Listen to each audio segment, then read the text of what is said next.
भैया, मैं गायक घनश्याम, जिला अंबेडकर नगर, ग्राम सभा मूसेपुर गिरंड श्रवण क्षेत्र की धरती से आज मायापुरी नई दिल्ली गंगा चैनल के माध्यम से आप लोगों के बीच में एक दर्दनाक कांड भेजने जा रहा हूं, जिसका इस देश में बहुत जोर शोर से चर्चा है।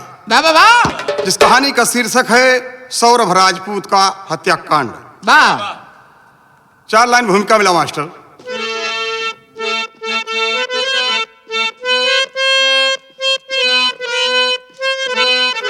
नारी जगत की है जननी कहाती, सदा सारी सृष्टि चलाती है नारी।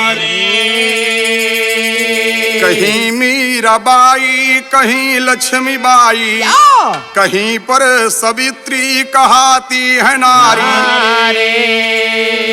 कहीं बन के चंडी, कहीं बन के रंडी, गैरों पे यसमत लुटाती है नारी। घनश्याम की लेखनी रो रही है, आज पति पे ही खंजर चलाती है नारी।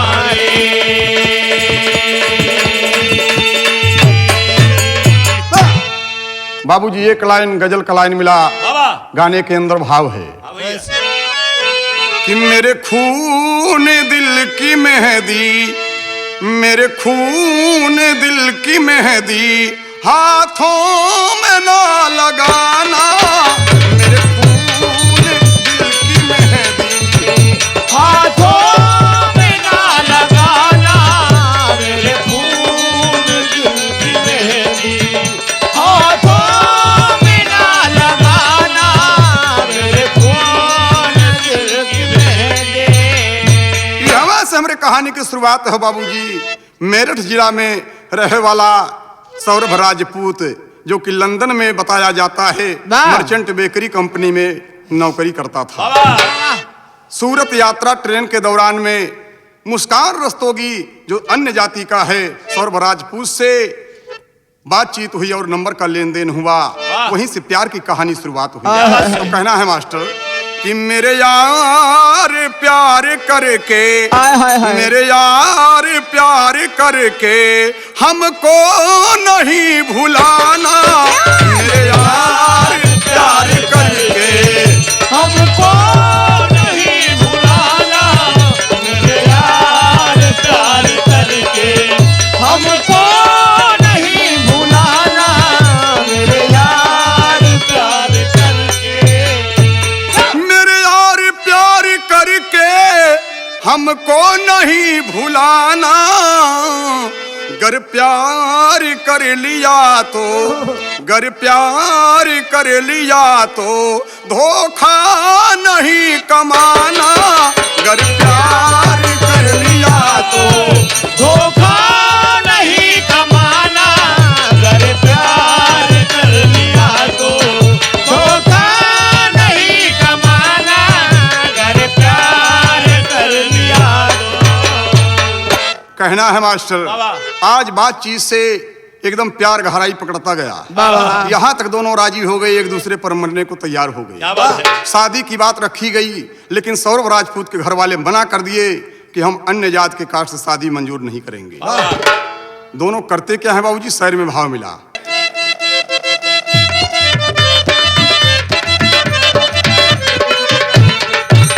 दोनों परिवार को ये रिश्ता है मंजूर नहीं, मगर ये प्यार कभी होता है मजबूर नहीं।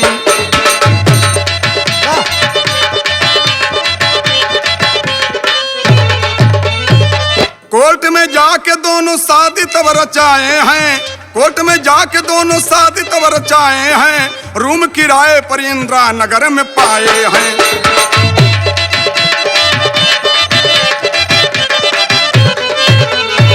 बाबूजी गौर करिए हैं कि 2016 में मुस्कान रस्तोगी के साथ में सौरभ राजपूत शादी रचा लिए, घर वालों के नामंजूरी पर। घर वाले आदेश दे दिए कि मेरे घर में रहने की कोई जरूरत नहीं है। आप मनमानी शादी किए हो तो अपना परिवार खुद देखो। इंदिरा नगर कॉलोनी में ब्रह्मपुरी थाना के अंदर जो आता है, वहीं पर किराए का रूम लेकर के दोनों राजी खुशी रहने लगे। बाबू कहना है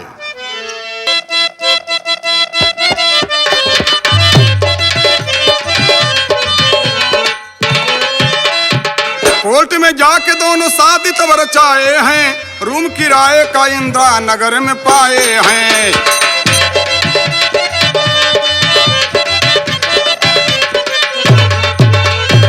बीता कुछ रोज एक लड़की को जन्माते हैं, नाम उस लड़की का पीहू दोनों धराते हैं।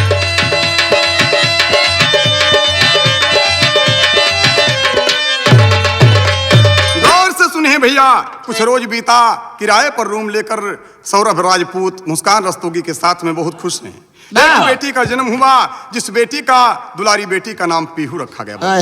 दुलारी बेटी का नाम पीहू रखा गया। पीहू धीरे धीरे कुछ बड़ी हुई और सौरभ राजपूत बोले कि अब मैं फिर से लंदन कमाने जाऊंगा और तुम इस बेटी को पढ़ाना लिखाना कोई कमी पैसे की नहीं होने दूंगा। कहना है मास्टर आए, पति सौरभ कमाने लंदन चला जाता है, पति सौरभ कमाने लंदन चला जाता है, ख्याल से रहना या मुस्कान को समझाता है।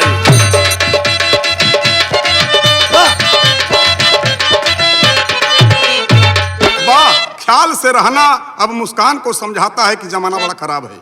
बेटी को पढ़ाना और अपनी इज्जत का ख्याल समझाता कैसे बाबूजी कि गैरों से भूल करके, अरे गैरों से भूल करके नजरें नहीं मिलाना, गैरों से भूल करके नजरें नहीं मिलाना, गैरों से भूल करके नजरें नहीं मिलाना, गैरों से भूल करके, गैरों से भूल करके नजरें नहीं मिलाना। समझा रहा हूँ इससे, समझा रहा हूँ इससे, जुल्मी है ये जमाना, समझा रहा हूँ इससे, जुल्मी है ये जमाना, समझा रहा हूँ इससे, जुल्मी है ये जमाना, समझा रहा हूँ इससे। यह बतिया समझा के बाबूजी सौरभ राजपूत लंदन कमाने के लिए चला जाता है।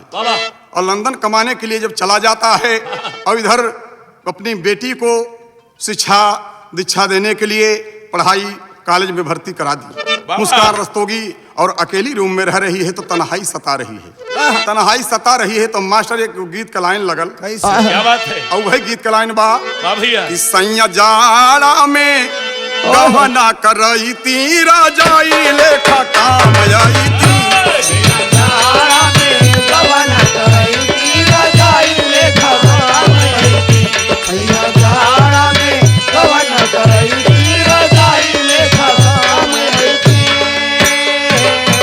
दुल्हन के मन में आज परदेसी पिया के प्रति एक भावना उठी बाबू भैया और कह रही है कि सैया लंदन में, सैया लंदन में कैला कमाई बिताई के करे संग में रहतिया, कैला कमाई बिताई के करे संग में रहतिया, कैला कमाई बिताई के करे संग में रहतिया। मेरे दोस्त अपने बेटी पीहू को डेली विद्यालय छोड़ने मुस्कान रस्तोगी जाती है। विद्यालय छोड़ने के दरमियान उसका दीदार साहिल शुक्ला से हुआ, जिसको पत्रिका के मुताबिक बताया जाता है कि मुस्कान रस्तोगी साहिल शुक्ला एक क्लास में पढ़े थे और पढ़े थे, भेंट हुआ, बातचीत हुआ, धीरे धीरे नंबर का लेन देन हो गया। नंबर का लेन देन जब हो गया तो एक दूसरे प्यार की शुरुआत हो गई। यहाँ एक लाइन बड़ा बढ़िया तर्ज है बाबूजी। हैदर अली जनाब गा करके इस दुनिया से चले गए, लेकिन उनका अंदाज भी अमर है। क्या गाते थे बाबूजी? अब वही भाव है कि हम यही मजनू के यार प्यार सिखलाई बे गोरिया, हम यही मजनू के यार प्यार सिखलाए बे गोरिया, हम यही मजनू के यार प्यार सिखलाए बे गोरिया। तनी एक और लोचरा के प्रयागराज में गाते हैं कैसे कि खाई गई उलंगड़ा या मदाम कहिया ले देवी, लंगड़ाया मदाम कहिया ले दे, लंगड़ाया मदाम कहिया ले, दाम कहिया ले। मर्दवा जवाब दे थो बाबा मर्दबा जवाब का दे थो मास्टर कि देह रहू साड़िया लया मदाम काठे हुन लेबू रहु सड़िया लया मदाम काठे हुन लेबो देह रहु सड़िया लया मदाम काठे हुन लेबो। कहानी पर आ जाए बाबूजी। बाबा। साहिल शुक्ला और मुस्कान रस्तोगी की नजदीकियां बढ़ प्यार एकदम प्रमाण पर चढ़ता गया बाबू। दूसरे से प्यार जब हुआ तो आज अपने पति की याद भूलने लगी। फर्ज में भाव मिला कि भूली गई पियावा के प्यार, अरे भूली गई पियावा के प्यार यार के भैली दीवानी, भूली गई पियावा के प्यार यार में भैली दीवानी, भूल गई पियावा के प्यार यार में भैली दीवानी। अरे भैली दीवानी हो भैली दीवानी, भैली दीवानी हो भैली दीवानी, भैली दीवानी हो भैली दीवानी। भूली गई पियावा के प्यार यार के भैली दीवानी, भूल गई पियावा के प्यार यार पे भैली दीवानी, भूल गई पियावा के प्यार यार पे भैली दीवानी। कि साहिल शुक्ला से प्यार कैली गोरिया, साहिल शुक्ला से प्यार करे गोरिया, साहिल शुक्ला से प्यार करे गोरिया। अरे पी के शराब संग लूट लहरिया, शराब संग लूटने लहरिया, पी के शराब संग लूटने लहरिया। है प्रमाण है बाबूजी। बताते हैं कि साहिल शुक्ला नाम का जो था उसको बताते हैं कि बड़ा बड़ा बाल रखा के महाकाल का भक्त बताया जाता है। बाबा महाकाल का भक्त बताया जाता, थोड़ा तांत्रिक भी था। पता नहीं क्या जादू मुस्कान रस्तोगी पर कर दिया कि अपने पति का याद वो धीरे धीरे भूलने लगी। अरे लेहलिया दतिया बिगाड़, लेहलिया दतिया बिगाड़ यार के भैली दीवानी, लेहलिया दतिया बिगाड़ यार के भैली दीवानी, लेहलिया दतिया बिगाड़ यार पे भैली दीवानी। भैली दीवानी हो भैली दीवानी, भैली दीवानी हो भैली दीवानी, लेहलिया दतिया बिगाड़ यार पे लेहलिया दतिया बिगाड़ यार पे भैली दीवानी। लग गया आना जाना रोज का। साहिल शुक्ला डेली आता था बाबूजी मुस्कान रस्तोगी के साथ में बैठ करके रूम पर गांजा और शराब भी पीता था। यहीं तक नहीं, मुस्कान रस्तोगी के भी साहिल शुक्ला गांजा और शराब का लत पकड़ा दिया। पागल हो गई प्यार में। धीरे धीरे रूम मलकिन को पता चल गया। कहना है मास्टर बात सब जान गई रूम मलकिनिया, बात सब जान गए रूम मलकिनिया, बात सब जान गए मोग मलकिनिया। फोन कई के सौरभ से बतावली कहानिया, फोन करके सबसे बतावली कहानिया, फोन करके सबसे बतावली कहानिया। है रूम मालकिन सौरभ राजपूत के पास फोन लगाकर बताती है कि तुम्हारे दुल्हन का आदत बिगड़ चुका है। एक व्यक्ति आता है और देरी रात तक रहता है फिर चला जाता है। ये डेली का तमाशा है। तुम्हारी औरत नशेबाज भी हो चुकी है। बेटा एक बार आके इसको समझाओ। अरे लूटीगा यही हो लूटी गवा, लूटीगा इज्जतिया तुहार यार के भैली दीवानी, लूटीगा इज्जतिया तुहार यार पे भैली दीवानी, लूटे इज्जतिया तुहार यार पे भैली भैली दीवानी, यार के भैली यार के भैली दीवानी, लूटीगा इज्जतिया तुहार यार पे भैली दीवानी, लूटे इज्जतिया तुहार यार पे भैली दीवानी। मेरे बाबू मेरे दोस्त, ये बात सुन करके सौरभ राजपूत के दिमाग में कुछ अनहोनी शंका चलने लगी। प्रमाण के मुताबिक बताया जाता है कि 2021 में आया और अपने दुल्हन को समझाने लगा। समझाने के बाद दोनों में नोक-झोंक हुई, झगड़ा हुआ। यहाँ तक बात पहुंची कि तलाक देने को सौरभ राजपूत तैयार हो गए। लेकिन बेटी पीहू को लेकर के घर वाले बाबूजी बताए कि बेटा तलाक मत दो। अपने बेटी का मुंह देखो, अभी तलाक देने का कोई बात नहीं है। आज सौरभ राजपूत समझाते हैं और रहने लगे बाबूजी। फिर 2023 में लंदन की तैयारी कर देते हैं और समझा के जाते हैं कि दोबारा ऐसी गलती अगर करोगी तो मैं तुम्हारे साथ में नहीं रह पाऊंगा। एक लाइन गाने में भाव मिला मास्टर, और वही गीत लाइन लगल कि कहत बाट भारत के जननवा हो, कहत बाट भारत के जननवा हो, सजनवा हमार बड़ा लहरी। कहत बाट भारत के जननवा हो, सजनवा हमार बड़ा लहरी। कहत बाट भारत के जवनवा हो, सजनवा हमार बड़ा लहरी। एक लाइन और कहना है तर्जमे कि बड़े घर के लइका हउए, खैला बिना टूटल बाड़े। बड़े घर के लइका हउए, खैला बिना टूटल बाड़े। बड़े घर के लइका हउए, खैला बिना टूटल बाड़े। बोतल पी के गावे लाई गानवा, बोतल पी के गावे लाई गानवा हो, सजनवा हमार बड़ा लहरी। गावे लाई गनवा हो, सजनवा हमार बड़ा लहरी। बोतल पी के गावे लाई गनवा हो, सजनवा हमार बड़ा लहरी।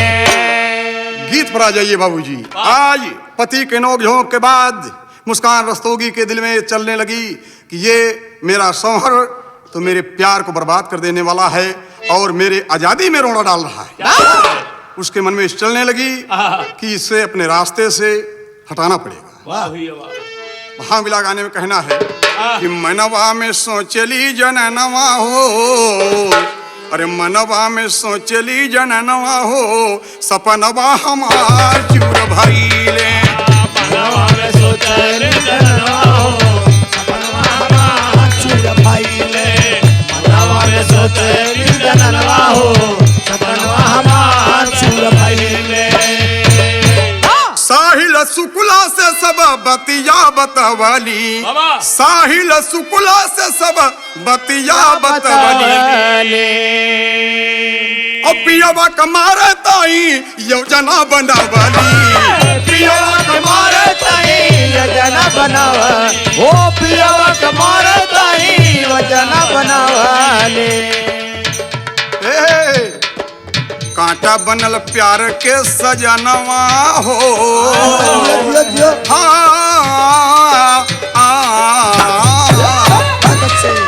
कांटा बनल प्यार में सजनवा हो, सपनवा हमार चूर भइले। कांटा बनल प्यार में सजनवा हो, सपनवा हमार चूर भइले। कांटा बनल प्यार में सजनवा हो, सपनवा हमार चूर भइले। बाबूजी यही तमन्ना दिल में लेती है कि अपने पिया को अपने रास्ते से हटाना पड़ेगा, बाबा तभी मेरा और साहिल शुक्ला का प्यार अमर हो पाएगा। फोन करती है अपने पिया के पास कि आप आ जाइए घर पे, 25 फरवरी को मेरा जन्मदिन है और 28 फरवरी को बेटी पीहू का जन्मदिन है। आप आएंगे तो बड़ा अच्छा बात होगा। और इसी बीच में बताते हैं बाबूजी, योजना के मुताबिक साहिल शुक्ला और मुस्कान रस्तोगी तमाम नशीली दवाइयाँ, जिसका नाम अभी सोशल मीडिया पर आया उषा मेडिकल स्टोर से मिला, और तमाम हथियार मारने का सारा पाबंद कर लिए बाबूजी। कहना है कि 24 फरवरी अपने पिया के बलावली, 24 फरवरी अपने पिया के बलावली। हो 24 फरवरी अपने पिया के बलावली। 25 फरवरी अपन जन्मदिन मनवली, 25 फरवरी अपन जन्मदिन मनवली। हाँ 24 फरवरी जन्मदिन मनवली। लहरेल दिल में तूफानवा हो,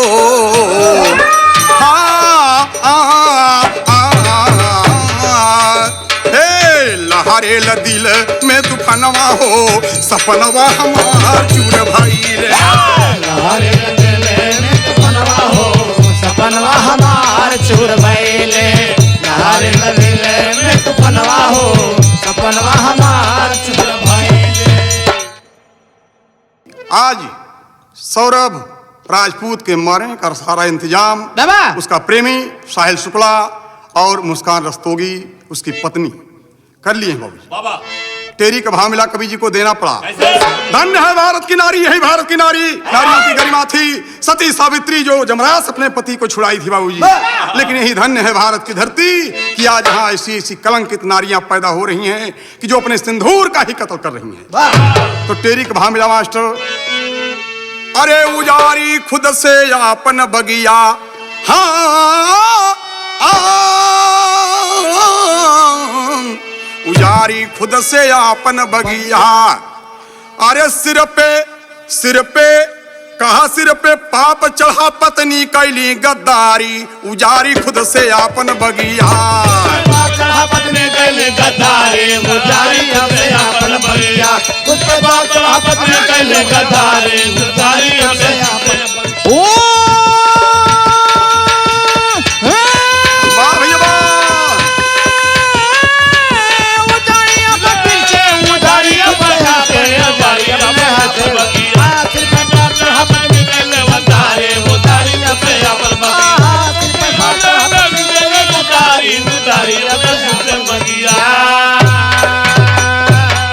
सिर पे पाप चढ़ा पत्नी कैली गद्दारी, उजारी खुद से आपन बगिया।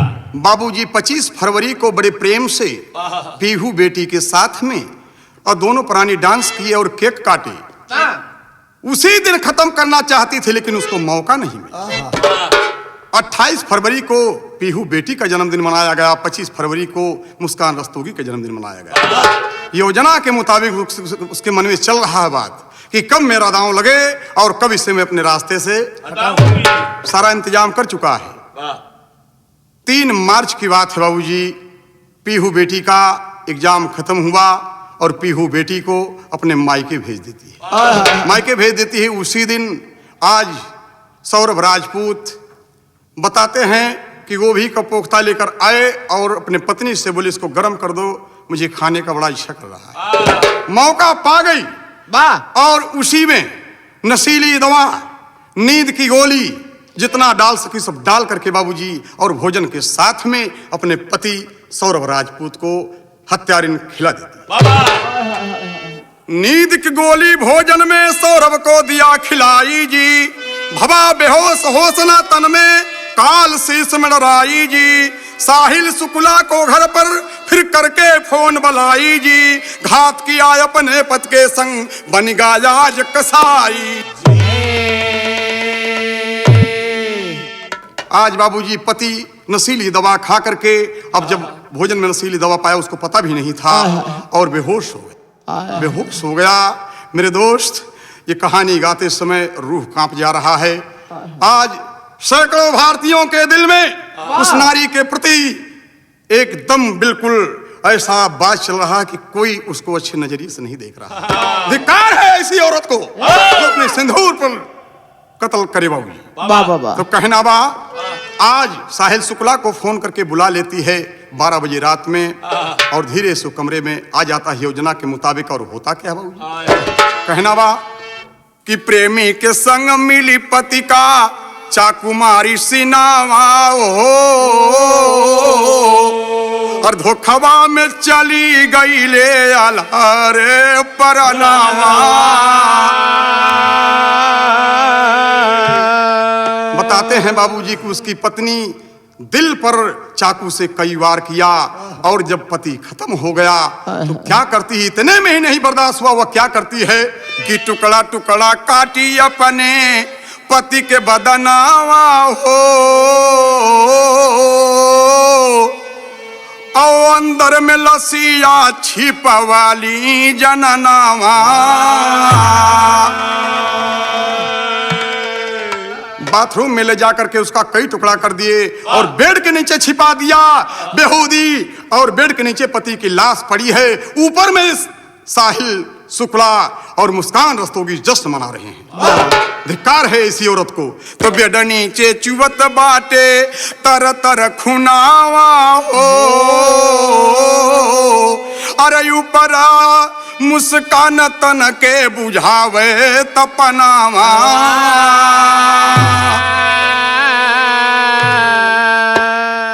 मेरे दोस्त घटना को तो अंजाम दे दिए, किसी को पता नहीं चला, लेकिन लाश छिपाने की जब बारी आई तो कलेजा हिल गया दोनों। कलेजा हिल गया। सोचते हैं कि अब इसके लाश को कैसे छिपाया जाए। तनी पहापट के भाव मिलल मास्टर। सोचे दुनो लसिया कहाँ छिपाई डरिया लागेला। अरे सोचे दुनो लसिया कहाँ छिपाई डरिया लागेला। और गड़बड़ हुई है अगर पता चल जाए डरिया लागेला। अगर पता चल जाए डरिया लागेला। गड़बड़ होए अगर पता चल जाए डरिया गड़बड़ होए गड़बड़ होए अगर पता चल जाए डरिया लागे डरिया लागे डरिया लागेला। गड़बड़ होए अगर पता चल जाए डरिया लागेला। गड़बड़ होए अगर पता चल जाए डरिया लागेला। तो टुकड़ा टुकड़ा किए लाश का, अरे बन के आज कसाई हो। एक प्लास्टिक के ड्रम के अंदर दिया है लाश डरवाई हो। अरे सीमेंट डाल के दीना जाम कराई लसिया डरिया लागेला। और चले हिमाचल होली आज मनाई डरिया लागेला। चले हिमाचल होली आज मनाई डरिया लागेला। चले हिमाचल होली आज मनाई चले हिमाचल होली चले हिमाचल होली आज मनाई डरिया लागे डरिया लागे डरिया चले हिमाचल होली आज मनाई डरिया लागेला।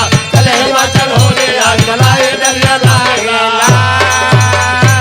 दोस्त बर्तन की दुकान से बताया जाता है कि एक प्लास्टिक का बड़ा ड्रम लाया और दोनों मिलकर के उस लाश के टुकड़े को उसी के अंदर डाल करके डस्ट और सीमेंट ऊपर से भर देते हैं और ढक्कन को सीमेंट के लेयर से ऐसा लगा देते हैं कि जिससे इसमें कभी बदबू न आए बाबूजी। और ताला लगा करके दोनों बेखौफ, न प्रशासन का खौफ है न किसी का खौफ है, और एकदम जैसे कुछ किए ही नहीं हो। जश्न मनाने के लिए हिमाचल प्रदेश में बताते हैं मनाली स्थान पर चले गए।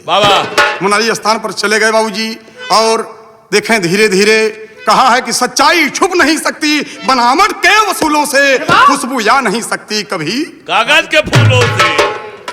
बाबूजी अपने माँ के पास फोन करके आज मुस्कान रस्तोगी सारा दास्तान बता देती है कि माँ मुझसे ऐसा कांड हो गया है। मुस्कान रस्तोगी की माँ बोली कि बेटी तुम चली आओ, बचोगी नहीं प्रशासन से। चली आई। और इसी बीच में सौरभ राजपूत का भाई बबलू, जिसका नाम बताया गया, बार बार फोन लगाता था अपने भाई के पास, लेकिन फोन ब्लॉक था, बात नहीं हो पाता था। शंका हुई। इंदिरा नगर कॉलोनी में जाकर के जहां किराए पर रूम लेकर दोनों रहते थे, वहां जब पहुंचा बबलू तो मालकिन से पता चला कि दोनों कई दिनों से फरार हैं। रूम में ताला लगा हुआ है, कई दिनों से फरार हैं। हाँ, एक बात जरूर है कि रूम से कुछ बदबू आ रही है। फोन करके भाभी को बुलाती है कि भाभी तुम कहाँ हो, हमारे भैया सौरभ राजपूत कहाँ हैं। बता देती है कि मेरे पास सौरभ राजपूत नहीं। कहा तुम जल्दी चली आओ क्योंकि तुम्हारा सारा माजरा खुल चुका है। आज अपने प्रेमी के साथ में आके पहुंचती बाबूजी घबराई हुई चेहरा, और इधर प्रशासन को फोन हुआ, तमाम लोग बाग इकट्ठा हुए, दरवाजा तोड़ा गया और वो प्लास्टिक के ड्रम में पड़ी हुई लाश को तमाम प्रशासन अपने कब्जे में लिए। आला का प्रमाण मिला मास्टर। है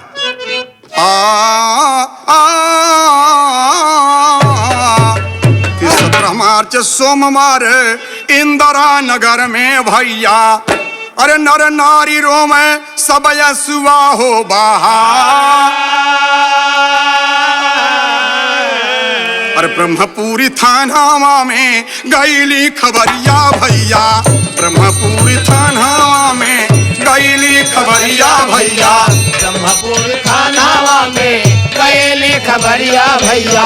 पुलिस प्रशासन थानेदार गईले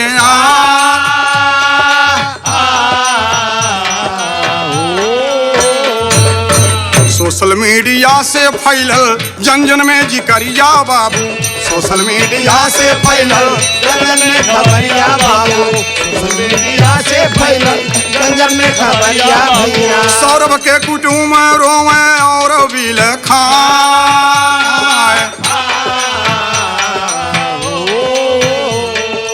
माता पिता रोवे अपन पीटी के कपरवा भैया, माता पिता रोवे अपन पीटी के कपरवा भैया, माता पिता रोवे अपन पीटी के कपरवा भैया। अरे मोर हीरावा कहाँ गईला तू हेरा,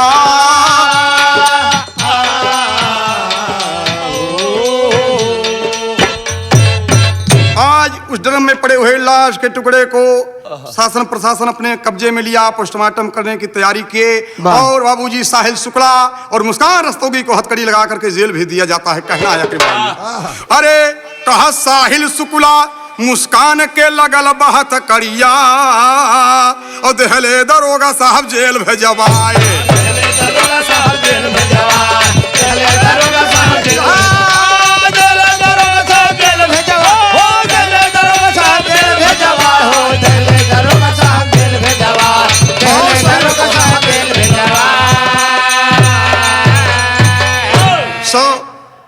ये साहिल शुक्ला मुस्कान रस्तोगी को हाथ में हथकड़ी लगा करके और बाबूजी जेल भेज दिया गया। खड़ी का भाव मिला अंतिम लाइन हमारे गाने में कि भरा पाप के घैला कबल राखी के दबाई हो, भरा पाप के घैला कबल राखी के दबाई हो और केतनो छिपैबा, अरे केतनो छिपैबा लेकिन पोल खुली जाई हो, केतनो छिपैबा लेकिन पोल खोले जाए हो के चलो छे, लेकिन पोल खोले जाए हो के चलो छे, पोल खुली जाए हो यार पोल खुली जाए हो के चलो छे, पोल खुले जाए हो के चलो छे, पोल खुले जाए हो के चलो छिपैबा। नारी जाति में कलंक जन्मी थी मुस्कान रस्तोगी हो, अब इश्क में पड़ के 302 का हुई आज भुक्त भोगी हो। अरे देश की जनता सुन घटना सब पापिन रहे बनाई हो और केतनो छिपैबा लेकिन पोल खुली जाई हो, केतनो छिपैबा लेकिन पोल खोले जाए हो के चलो छे, पोल खुले जाए हो, अरे जिया भैया जिया खुले जाए हो, पोल खुले जाए हो के चलो छे, लेकिन पोल खुले जाए हो के चलो छिपैबा।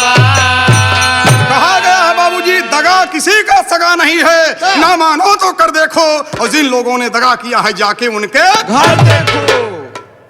हमारी कहानी का आखिरी शीर्षक दिया गया बाबूजी। अभी भी उस पर बिल्कुल खोजबीन चल रहा है कि कहां से मेडिसिन नशीली दवाई आई थी, कहां से हथियार आया था और अभी इसमें कौन कौन फंसेंगे। ये बात आगे है, यहीं तक की जानकारी हमको थी। और कहना है आखिरी लाइन में राम रतन गुरु बीपत बद्री सहदेव की है फुलवारी, राम रतन गुरु बीपत बद्री सहदेव की है फुलवारी। कभी घन श्याम कहीं की दुइनो और झंखे जहल मझारी हो, अरे उजारी खुद से आपन बगिया, हरे उजारी खुद से आपन बगिया।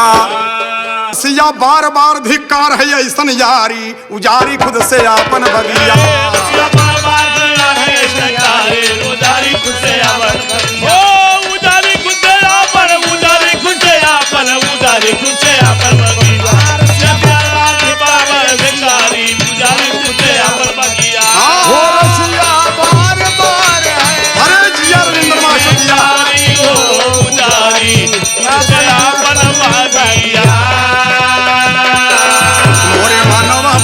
सिया राम।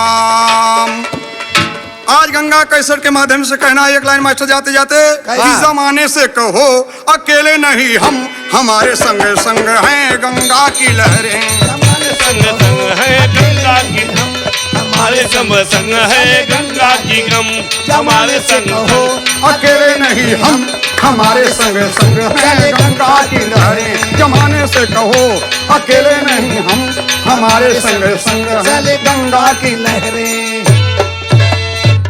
बहुत बहुत धन्यवाद।